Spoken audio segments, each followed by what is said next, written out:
pejamkan mata, bayangkan muka Walid. Banyak malaikat.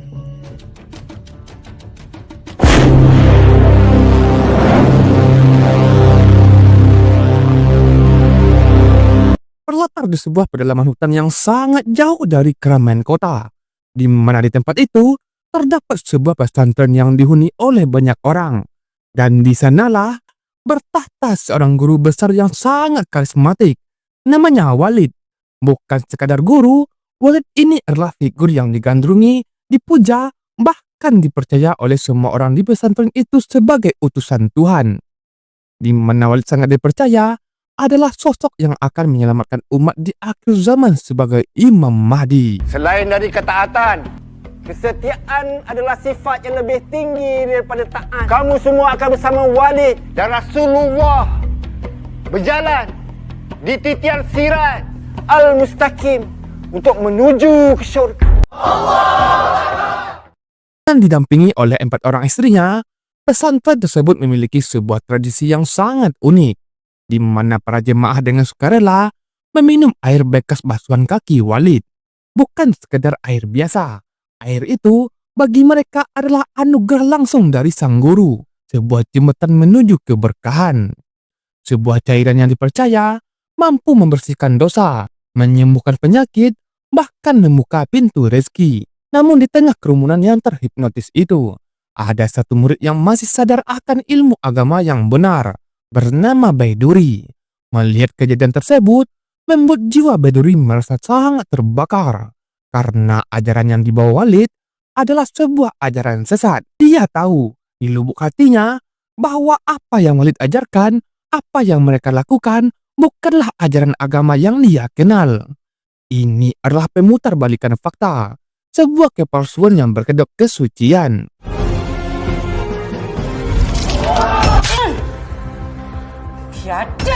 Ternyata sang ibu adalah salah satu jemaah yang sangat fanatik pada Walid. Ia percaya semua yang diajarkan Walid adalah benar dan tak ada satupun yang bertentangan dengan agama. Ia juga menyesal dengan hasil pendidikan yang telah Baiduri tempuh di Kairo. Jika hanya ilmu agama dasar seperti ini saja Baiduri tidak tahu. Guru agama, dia takkan suruh jemaah dia untuk minum air kaki dia, Bu. Untuk meneruskan kaidahnya itu, sang ibu berniat menikahkan Baiduri dengan salah satu jemaah di pesantren tersebut. Mendengar itu, tentu saja Baiduri menolak. Ia bahkan lebih memilih mati daripada menikah dengan orang-orang sesat di sana. Baiduri, Mengetahui itu, sang suami mulai merasa cemas bahwa sejak sang ibu ikut pengajian Walid, ia sudah sangat banyak berubah. Sampai-sampai sudah berani melawan dan tak mendengarkan nasihatnya lagi. Singkat cerita, sang ibu dan Baiduri terlihat menyeberangi sebuah sungai untuk sampai ke pesantren, yang mana secara tiba-tiba cadar yang dipakai Baiduri tak sengaja lepas. Bertepatan dengan Walid yang saat itu juga berceramah menggunakan sampan, langsung lehernya berputar halus akibat pesona kecantikan Baiduri.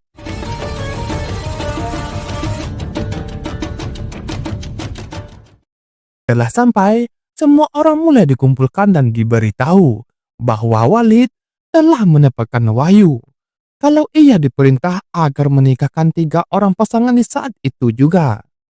Namun yang anehnya, pasangan yang dipilih Walid adalah seorang gadis dengan pasangan bapak-bapak tua yang sudah bau tanah. Mahaimah syukur dengan syurganya Syekh Karim Al-Barakbah Almiah Khairuddin dengan syurganya Syekh Ali Amirullah. Tapi yang lebih anehnya lagi, para jemaah wanita malah sangat bangga dengan itu. Disinilah Baiduri jadi sangat yakin kalau tempat ini benar-benar sebuah tempat sarang sekte sesat. Bahkan ia sangat heran melihat orang-orang berebut sisa minuman dan makanan Walid yang dipercaya terdapat kandungan berkah di dalamnya. ambillah sikit. Tak naklah. Semalaman Baiduri tidak bisa dibuat tidur dengan pikirannya terus berputar, bagai roda gigi yang tak henti bekerja akibat melihat kejadian-kejadian aneh yang telah ia lihat. Kok bisa semua orang bisa sefanatik itu? Padahal Walid yang sudah sangat jelas bahwa ajaran yang disampaikan adalah sesat. Keesokan harinya, sang ibu dan ayah mulai bertengkar lagi. Karena sang ibu berniat akan segera kembali ke pesantren untuk menghadiri acara penyambutan jemaah yang baru saja kembali dari Yaman. Mendengar itu, sang ayah mulai mengamuk kalau sang ibu lebih peduli pada Walid daripada urusan rumah. Makanan belum dimasak, sampai baju sudah segudang belum dicuci. Apa guna saya jadi suami awak kalau awak lebih pentingkan untuk guru awak tu daripada saya? Ha? Awak tak habis-habis nak cari pasal dengan saya. Ceraikan awak dengan talak satu. Ternyata, seseorang yang ditunggu kepulangannya dari Yaman adalah seorang anak muda dan anak kandung dari tangan kanan Walid. Ia bernama Hambali yang digadang-gadangkan akan dijadikan sebagai pimpinan untuk jadi panutan anak muda di pesantren. Setelah acara penyambutan, Hambali diharuskan untuk berjanji dan bersumpah agar taat, patuh dengan segala semua peraturan yang ada. Namun di tengah ucapan itu, Hambali sedikit terkejut dengan sumpah yang harus menaati segala hal yang diucapkan Walid dengan sepenuh hati dan jiwa raga.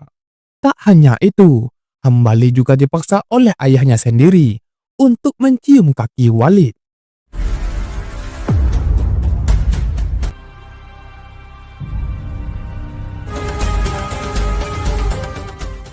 Sementara itu, di tempat lain, sang ibu curhat kalau ia sudah ditalak oleh suaminya.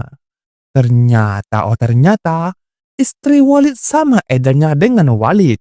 Ia mengatakan kalau Kalsum harusnya bangga bahwa Tuhan telah memberi petunjuk untuk melepas seorang suami yang tidak baik karena telah melarang Kalsum berjihad di jalan yang benar. Syah itu mahal harganya. Tidak boleh dibeli. Kembali pada Hambali, yang di saat itu melihat beberapa orang mulai mengisi air sumur. Padahal sumurnya masih ada air. Ternyata, air yang dimasukkan tadi adalah air bekas mandi Walid dan Radiatul yang dipercaya setiap jemaah yang datang akan mendapat berkah jika meminumnya. Walid juga berpesan kalau air tersebut adalah air suci dari surga. Mendengar itu Hambali hanya bisa menelan air ludah. Masa air mandi disebut air suci dari surga? Kan edan. Di sisi lain, Walid mulai memberikan sebuah orientasi pada jemaah baru yang datang, di mana diketahui bahwa semua jemaah-jemaah baru ini adalah berasal dari wanita muda yang bermasalah. Dan disinilah kisah Walid dan Dewi dimulai. Di sini, Walid adalah guru, ayah, tanpa ada batas walau sebesar sebatang jarum pun. Anak-anak Walid, tidak sungguh anak-anak Walid. Di kediaman para istri Walid, Masita sangat terkejut ketika mendengar kabar bahwa Habibah telah dijatuhi talak. Semua orang menjadi sangat terkejut dan penasaran tentang alasan Walid di balik keputusan tersebut. Masita yakin bahwa peristiwa ini berhubungan dengan kedatangan Baiduri yang akan dijadikan istri oleh Walid. Tak payah busuk hatilah, Kak. Kau tu. Di sisi lain, Walid sudah mengumpulkan semua anak-anak baru di sebuah goa belakang pesantren. Walid menjelaskan malam ini adalah malam yang sangat spesial karena di tempat ini sudah ramai berkumpul para malaikat-malaikat. Oleh sebab itu, Walid tak mau menyanyiakan hal itu. Walid meminta semua orang untuk berzikir sampai ia memberikan aba-aba untuk berhenti. Pejamkan mata. Bayangkan muka Walid. Baik, Walid. Ingat pesan Walid. Baik, Walid. Setelah semua orang mendapat tempat masing-masing, kini tinggal Dewi seorang. Ternyata di balik semua ini, Walid mempunyai niat busuk di belakang, di mana Walid mulai merayu Dewi dengan mengatakan bahwa Dewi sangatlah spesial. Walid telah lama menunggu kedatangan Dewi ke sini, karena Walid mendapat pencerahan dari Tuhan untuk membimbing Dewi ke surganya Tuhan.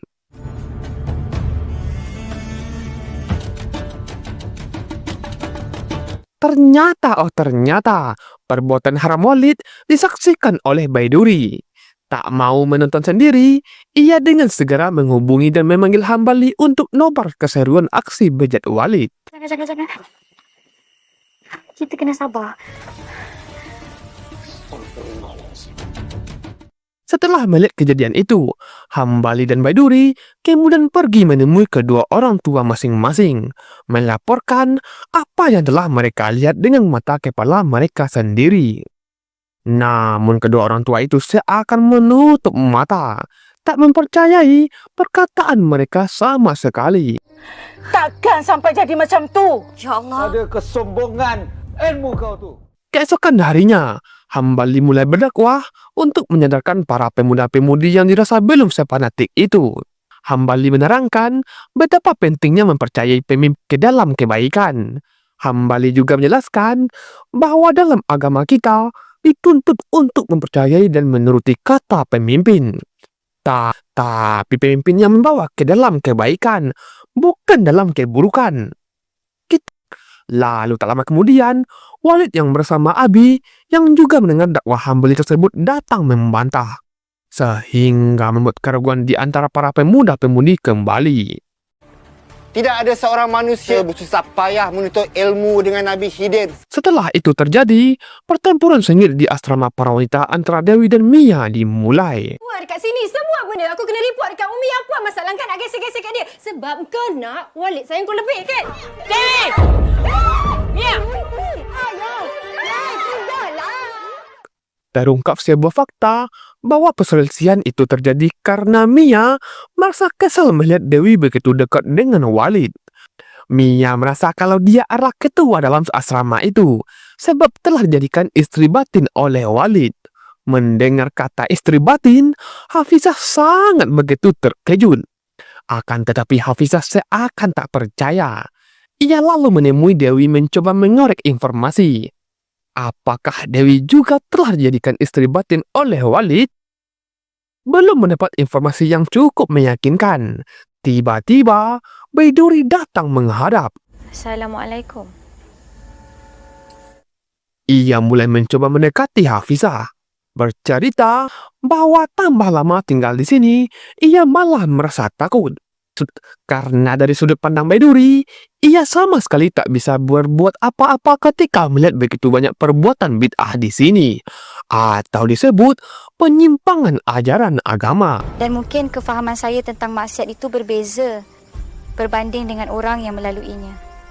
Ataupun mungkin maksiat bagi saya tapi bukan bagi mereka. Baiduri mulai mengumpulkan semua para jemaah wanita untuk melakukan dakwah diam-diam.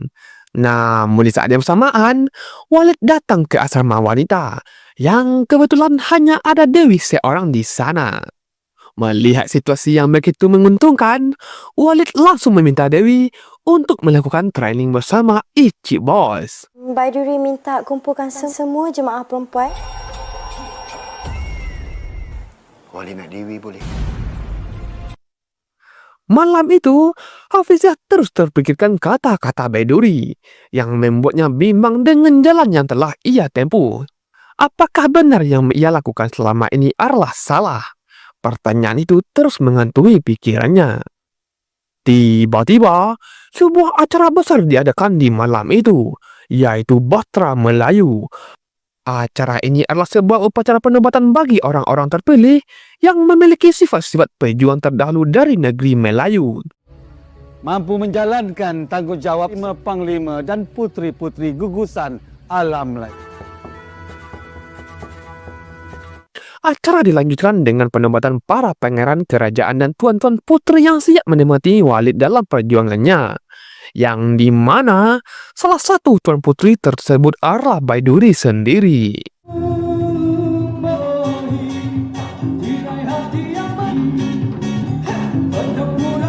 Hang Lekyu dan Hang Lekir.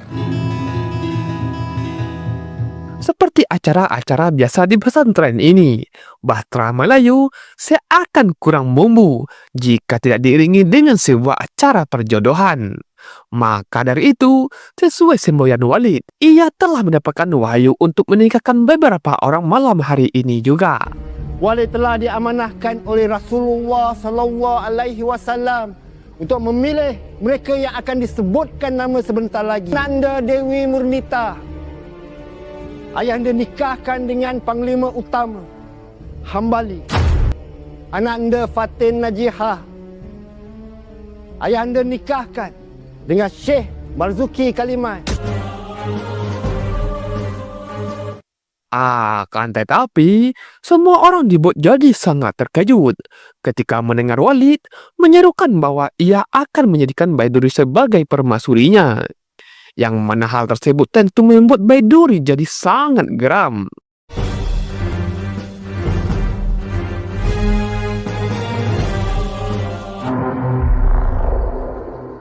Namun, pingsannya Baiduri membawa berkah bagi Walid.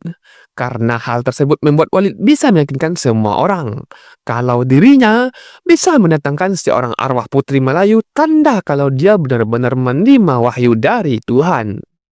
Putri Gunung Lendang yang kita idam-idamkan selama ini sudah tiba. Alhamdulillah. Singkat cerita, di saat Baiduri mulai tersadar, ia mendapati dirinya hanya berdua dengan Walid, yang saat itu sedang komat kamit layaknya Mbah Dukun. Namun yang membuat Baiduri lebih terkejutnya lagi, Walid dengan enjoynya memanggil Baiduri dengan panggilan sayang.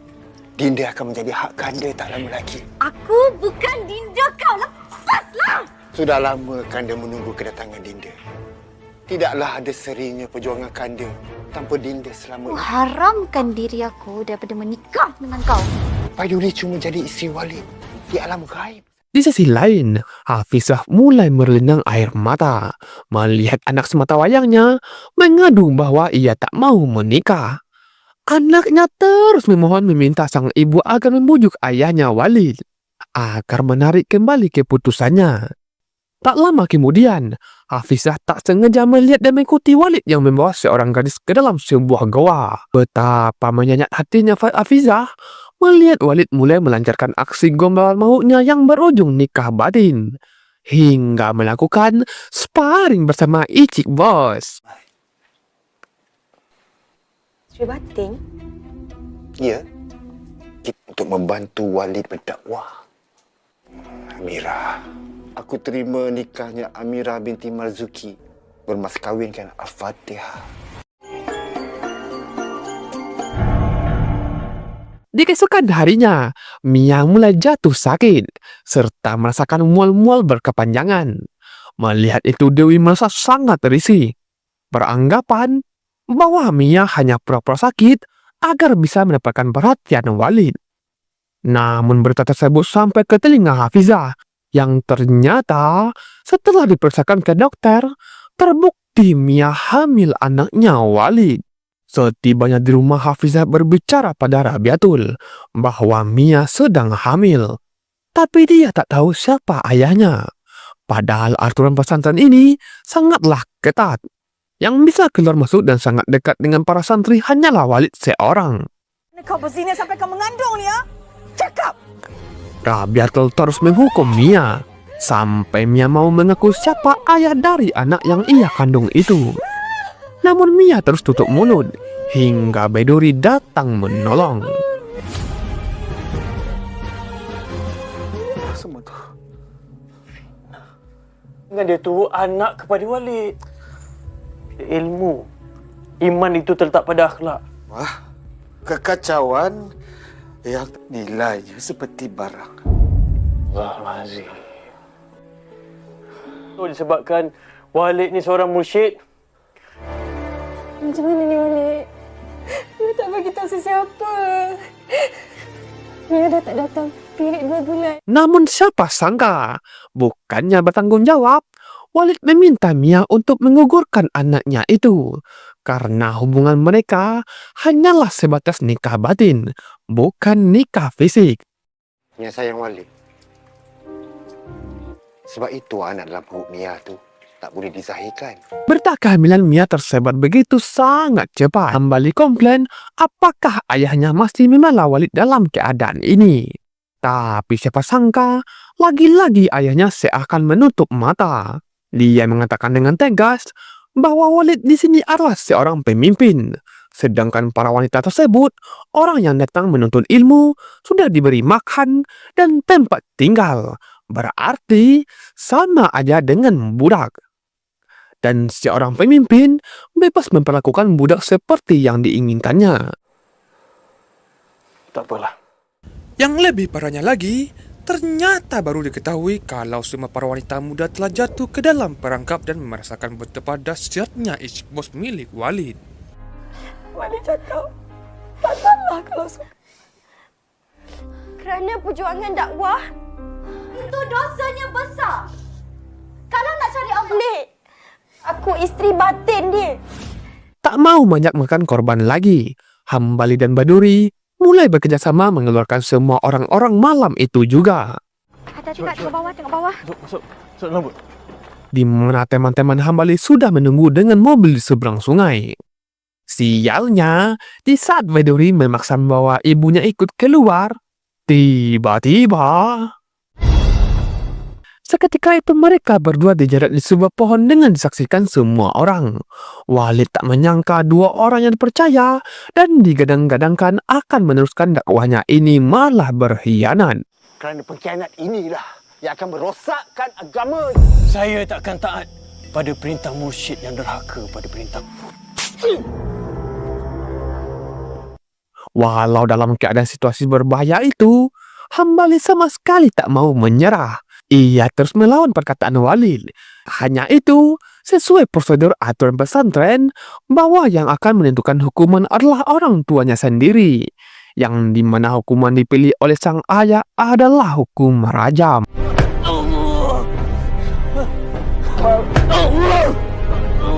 Di saat tiba masanya akan menjatuhi hukuman pada Baduri, sang ibu yang tak mau Baduri terluka, lebih memilih hukum dunia. Mendengar hal itu tentu saja membuat Walid sangat marah dan malah menyeret Baduri entah kemana. Umi tolong Umi jangan. Balik. Umi tolong. Umi, kau binatang Umi. Umi tolong Umi, ampun. Ternyata Walid menyeret Baduri ke dalam sebuah kamar.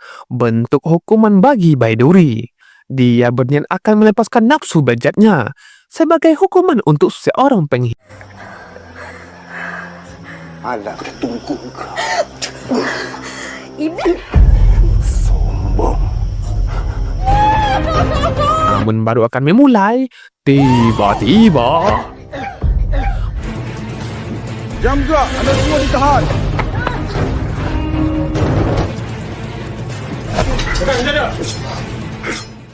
pada akhirnya semua orang di pesantren tersebut berhasil ditangkap. Baduri sangat berterima kasih pada temannya karena telah membuat laporan pada polisi. Namun ternyata yang membuat laporan pada polisi bukanlah temannya itu, melainkan Hafizah yang datang secara tiba-tiba mengaku bahwa dirinya lah yang memanggil polisi ke sini.